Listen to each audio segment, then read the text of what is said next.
ఏలూరు జిల్లాలో YCP Congress party యువత పోరు యాత్ర పేరుతో భారీ నిరసన ర్యాలీ నిర్వహించింది. ఏలూరు ఫైర్ స్టేషన్ సెంటర్ నుంచి కలెక్టరేట్ వరకు వైసీపీ నాయకులు ర్యాలీ చేపట్టారు. ఈ ర్యాలీలో బైరెడ్డి, సిద్ధార్థరెడ్డి, జక్కంపూడి రాజా పాల్గొన్నారు.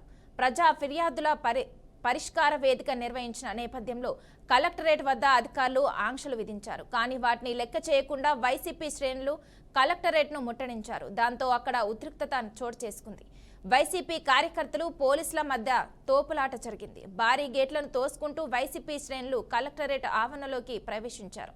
ఇక ఈ ఘటనపై పోలీసులు జాగ్రత్తలు తీసుకుంటూ పరిస్థితిని అదుపులోకి తీసుకొచ్చినట్లు వెల్లడించారు.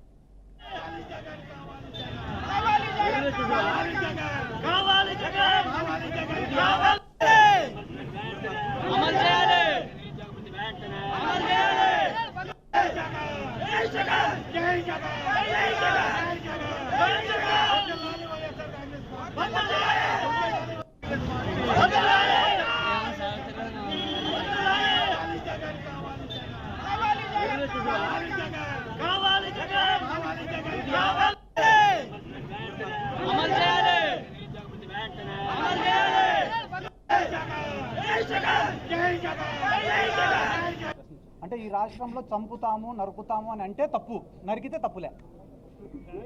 నరుకుతాము అని అంటే తప్పు, ఎవడైనా నరికితే తప్పులే. పల్నాడులో నరికినారు, అనంతపురంలో నరికినారు, కర్నూలులో నరికినారు, రోజు పల్నాడు జిల్లాలలో నరుకుతూనే ఉన్నారు.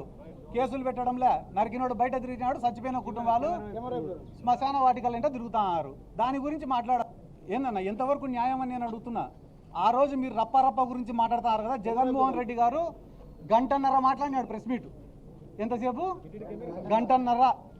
ఎడ్యుకేషన్ సిస్టమ్ పైన, హెల్త్ సిస్టమ్ పైన, ఈ రాష్ట్ర ప్రభుత్వం చేస్తున్న అప్పుల పైన, మన కరెంటు ఛార్జీల పెరుగుదల పైన, యువకులు పడుతున్న ఇబ్బందుల పైన, రైతులు పడుతున్న ఇబ్బందుల పైన, గిట్టుబాటు ధరలు లేని విషయం పైన, రైతుల ఆత్మహత్యల పైన, పొగాకు రైతుల సమస్యల పైన, మిర్చి రైతుల సమస్యల పైన దాదాపుగా గంటన్నర సేపు ప్రెస్ మీట్ పెడితే గంటన్నర తర్వాత మాట్లాడిన రప్ప ఒకటి లేచింది పైకి.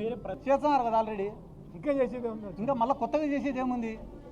వాళ్ళు అధికార పార్టీలో ఉండి చేస్తున్నారు కదా. ఇక్కడ చంద్రబాబు నాయుడు గారు ఇంతకుముందు ఒక కథ చెప్పినారు, మీకు అందరికి గుర్తుందో లేదో. ఏం రా కథ అంటే, ఒక గ్రామంలో ఒక కుక్కను చంపాలనుకున్నాడంట. కానీ ఆ కుక్కను చంపితే కానీ గ్రామస్తులందరూ వాడిని కొట్టి చంపుతారంట. కాబట్టి వాడు ఏం చేసినాడు, రోజు ఒక 10 మంది కూర్చునే కాడికి పోయి, ఒరే అది పిచ్చి కుక్క రా అని చెప్తాడంట. మళ్ళీ ఇంకో గుంపు కాడికి పోతాడంట, ఒరే ఆ కుక్క నిన్ననే ఒక ముసలోని గరిచిందిరా అని చెప్తాడంట. మళ్ళీ ఇంకో గుంపు కాడికి పోతాడు, ఒరే ఆ కుక్క నిన్ననే చిన్న పిల్లోని గరిచిందిరా అని చెప్పి వన్ ఫైన్ డే ఆ కుక్కను చంపుతాడంట. చంపితే గ్రామస్తులందరూ అబ్బా పిచ్చి కుక్క చచ్చిపోయింది రాన్నారట. అట్లా ఈరోజు రాష్ట్రంలో నువ్వు తప్పు చేయాల్సిన అవసరంలే. రోజు ఒక 4 టీవీ ఛానళ్లలో వీడు ఆడదాం ఆంధ్రాలో 100 ఎత్తినాడు, వాడు 300 ఎత్తినాడు, వాడు 400 ఎత్తినాడు, వీడు మైనింగ్లో ఎత్తినాడు, వాడు క్వాడ్స్లో ఎత్తినాడు, వాడు లిక్కర్లో ఎత్తినాడు అని చెప్పి ఒక్క పథకం ఇవ్వకుండా డైలీ అన్ని ఛానళ్లలో జగన్ సార్ ఏం సార్ కరెంట్ ఛార్జీలు పెంచినారు కదా అంటే చెవిరెడ్డి భాస్కర్ రెడ్డి అరెస్ట్. ఏం సార్ తల్లికి వందనం ఇయ్యాలా మీరు అంటేనే వెంటనే రేపు ఎల్లుండో సిద్ధార్థ రెడ్డి అరెస్టు, 3వ రోజు మా రాజన్న అరెస్టు. అంటే అరెస్టులను చూపించుకుంటా వీళ్ళు రాక్షసులు అని చెప్పుకుంటా ఈ రాష్ట్ర ప్రజలకు మొత్తం సున్నం పెట్టే ఆలోచనలో. నా పాస్పోర్ట్ కూడా పోలీసు వాళ్ళ కాడనే ఉంది, నేనే కొలంబో పోతా. నా పాస్పోర్ట్ కూడా పోలీసు వాళ్ళ కాడనే ఉంది. ఇంపాసిబుల్, నేను పోవాలనుకునే పోలేను. అంటే ఈ రాష్ట్రంలో చంపుతాము, నరుకుతాము అని అంటే తప్పు, నరికితే తప్పులే.